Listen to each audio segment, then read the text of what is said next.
Hai hai hai anak-anak ibu, assalamualaikum, selamat pagi, semangat pagi, tetap semangat ya di bulan Ramadan ini. Jadi walaupun kita menjalankan puasa, kita harus tetap semangat di pagi hari untuk menuntut ilmu. Nah teman-teman, hari ini kita sudah sampai tema 9, subtema 1, muatan pelajaran bahasa Indonesia. Mari sebelum belajar kita berdoa dulu yuk. Berdoa dimulai. Berdoa selesai.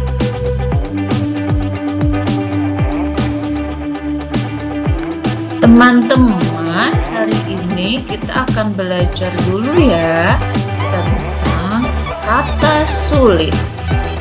Nah, pada pembelajaran bahasa Indonesia, kita bukan pertama kali mempelajari kata sulit untuk pertama kali, tetapi sudah sering ya. Nah, mengapa diulang lagi? Supaya kalian lebih paham lagi, lebih banyak lagi, lebih kaya lagi tentang kosakata baru. Jadi setiap kita membaca sebuah wacana, tentunya kita makin tambah wawasan, makin tambah pengetahuan, makin tahu informasi baru. Jadi yang kita baca itu pastinya berbeda dengan yang kemarin-kemarin. Jadi tetap semangat. Nah, untuk kata sulit sebenarnya adalah sebuah kata yang kalian belum pahami. Jadi kalian misalkan membaca judul sebuah wacana. Nah, kalian membaca isinya. Nah, di situ pasti kalian temukan sebuah kosakata yang ini artinya apa ya? Nah, seperti itu ya. Jadi, tidak bosan-bosannya kita belajar tentang kata sulit yang kita temukan di sebuah wacana. Supaya apa? Supaya informasi kita bertambah, supaya pengetahuan kita bertambah. Begitu ya sayang. Nah, teman-teman, pada tema 9 ini kita akan membahas tentang lingkungan. Kehidupan manusia tidak bisa dipisahkan dari lingkungan alam dan lingkungan sosial. Lingkungan adalah segala sesuatu yang ada di sekitar manusia yang mempengaruhi kehidupan manusia. Berikut fungsi lingkungan bagi manusia. Yang pertama yaitu lingkungan sebagai tempat mencari makan. Nah, teman-teman, kalian tentunya mempunyai lingkungan yang berbeda-beda satu sama lain.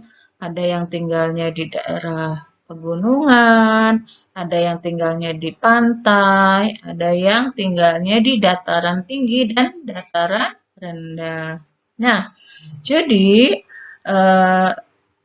letak geografis atau dataran juga mempengaruhi terhadap mata pencaharian atau pekerjaan dari penduduk di situ. Jadi, itulah fungsi yang pertama, yaitu lingkungan sebagai tempat mencari makan. Nah, orang tua kalian pasti mempunyai pekerjaan sesuai dengan kondisi yang ada di situ. Misalkan di kota, berarti lebih banyak mencari nafkah itu dengan berdagang, pekerjaan kantoran, dan pelayanan jasa yang lain.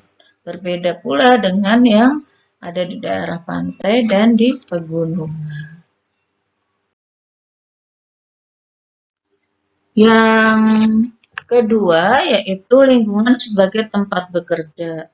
Setiap manusia melakukan berbagai aktivitas untuk mencari berbagai aktivitas sosial. Hal ini juga menunjukkan ketergantungan interaksi sosial. Jadi pada saat manusia itu bekerja, atau mencari nafkah, dia pasti bertemu dengan orang lain. Misalkan ada seorang pedagang bertemu dengan pembeli di sebuah pasar atau sebuah supermarket atau minimarket dan warung ya. Nah, kalau untuk seorang guru pasti dia bertemu dengan peserta didik atau siswa-siswinya.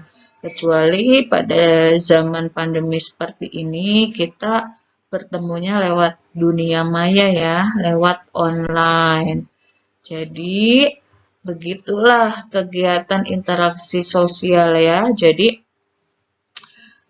selalu berhubungan dengan orang lain. Misalkan seorang dokter, pasti dia berhubungan dengan pasien. Semuanya serba membutuhkan orang lain karena manusia adalah makhluk sosial.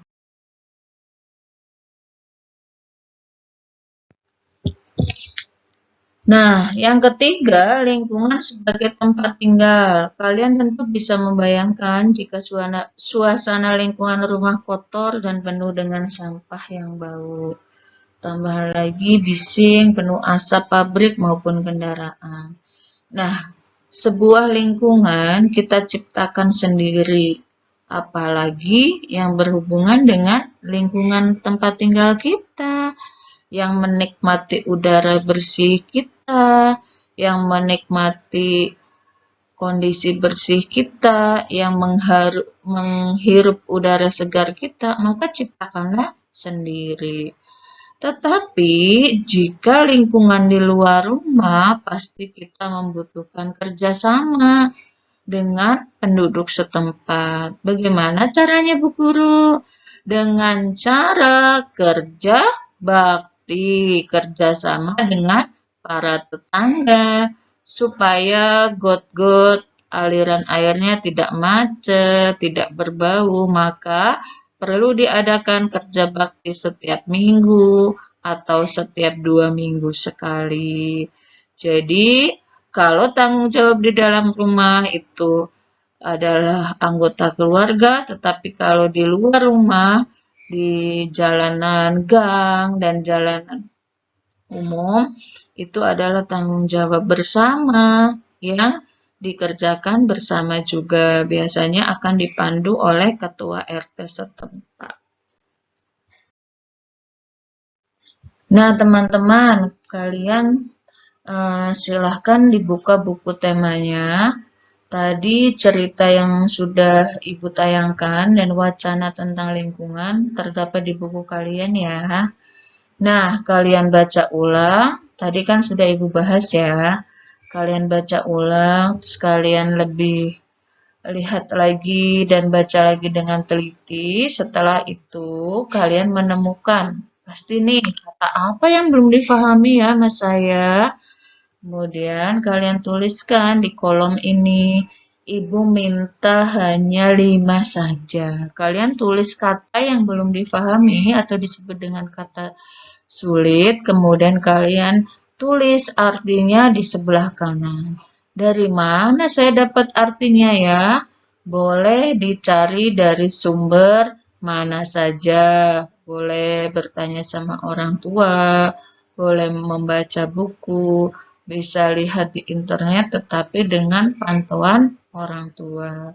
Jadi, kalian nanti makin kaya nih kata-katanya, kosakatanya, biasanya yang hal-hal yang baru kalian kuasai. Seperti itu ya sayang. Lembar kerjanya hanya itu saja untuk hari ini. Terima kasih yang sudah memperhatikan. Ibu akhiri. Wassalamualaikum warahmatullahi wabarakatuh.